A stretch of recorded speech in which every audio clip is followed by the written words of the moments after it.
Hello everyone, it's Takasubari2 here, and for today, so Sonic Racing Crossworlds releases within a month from now, and little by little, Sega and Sonic team has been giving us a lot of information within the last few months, from its courses, the gameplay, and even the music themes before its release, but notably the characters, specifically the ones that will be appearing in the DLC pass, since it will be including characters that are not from the Sonic franchises. And within the last few months, they have revealed 4 out of the 6 characters that will be part of the season pass. These include the following, such as Steve, Alex, and the Creeper from Minecraft, SpongeBob and Patrick from SpongeBob SquarePants, and there will be characters that will be coming from both the Teenage Mutant Ninja Turtles, specifically the one from Mutant Mayhem, and Avatar: The Last Airbender. So that right there is quite a lot of series, not to mention that these are a lot of Paramount related franchises that will be added as part of this pass, but I will at least give that a pass a bit. However, recently the Gamescom event has now fully unveiled the 5th franchise that will be joining Sonic Racing Crossworlds, and this may come up as both a surprise and not so surprise if you had looked more into the context clues and speculation regarding about this edition,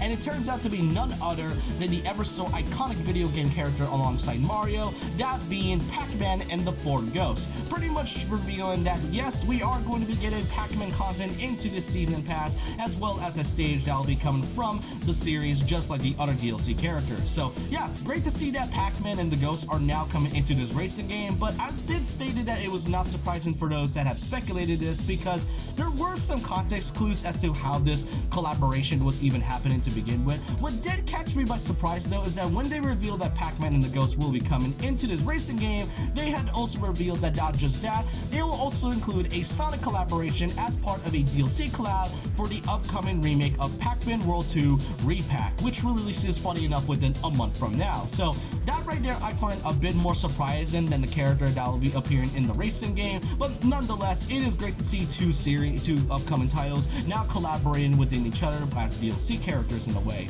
Now, the good reason as to why Pac-Man was even added to begin with, as I stated, Pac-Man World 2 RePac is a remake of the original Pac-Man World 2 and releases within 1 month for both the Nintendo Switch and the Nintendo Switch 2. So not just that,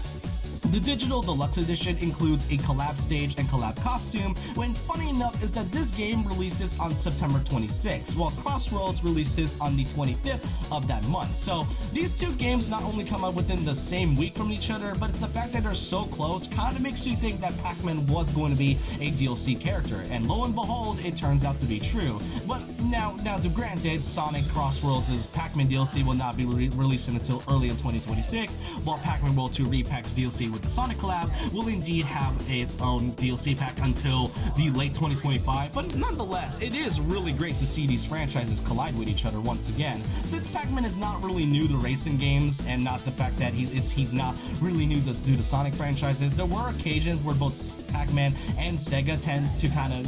collab within each other every once in a while, but still, character additions as part of a racing game, really nice to see. Now, in terms of the character additions here, notably, aside from Pac-Man, it also includes the 4 iconic ghosts, Blinky, Inky, Pinky, and Clyde. However, according to the game's descriptions, it turns out we learn a few things, that these characters are not going to be 4 in 1. Instead, they are actually going to be separate characters known as, character skins, and now that fully confirms that Crossworlds will indeed have certain characters that will have their own character skins. So you can choose any of the ghosts that you want out of the 4 of them, and it's technically still just 2 characters, but to many, you could kind of say that there are 5 characters in one. So overall, really great additions. Alongside the reveal of the characters, we got ourselves 3 courses that have not fully been revealed before, and these include the following stages that are from the past Sonic game titles, such as Kronos Island from Sonic Frontiers,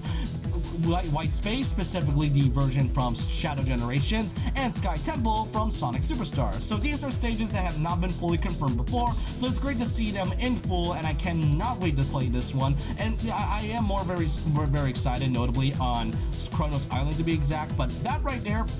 is pretty nice. But now with the characters now fully revealed, that just kind of leaves one character and franchise left that has yet to be revealed through this season pass, and the possibilities are definitely endless, since after all, this is supposed to be franchises that isn't from Sonic. So for all we know, it could genuinely be any franchise. Many are suspecting some type of Paramount representation like Transformers, but some are thinking some wild predictions like Bubsy, because Bubsy 4D was revealed alongside the DLC. So that right there is a little bit odd to say the least, but it's definitely endless. I'm not really gonna predict who it is. If anything, I kind of want to leave both Sega and Sonic Team up to the surprise. I mean, and not just that, these DLC characters won't really be releasing until like 2026, and we still got the free DLC characters that will be releasing every month and all. But overall, these are the characters right here that will be added as part of the Sonic Racing Season Pass. And that's to really end things out, we got one more bit of information, and that Sega and Sonic Team has decided to offer us another open network test, which will be starting at around August 31st at 12:01 a.m. Eastern Time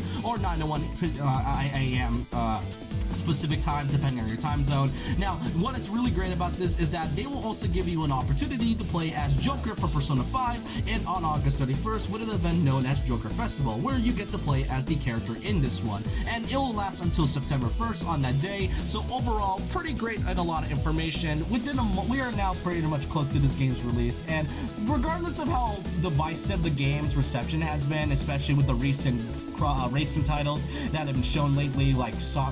Kirby Air Riders and Mario Kart World, which has been divisive for the last few months, Sonic Racing Crossworlds is definitely a title that I'm pretty curious on getting within the future. But I want to know your thoughts and opinions down below about this. What do you all think of the recent DLC character that has been fully revealed as this part of this racing game, as well as the collab DLC that will be part of the Pac-Man World 2 remake? So, just want to know your thoughts and opinions down below about this. And so with that, hope you guys enjoyed this. And so with that, leave a like, comment, subscribe, hit the notification bell for more videos, follow my Twitter, and I'll see you guys next time, and also my Instagram. And remember this, once a legend, always a legend.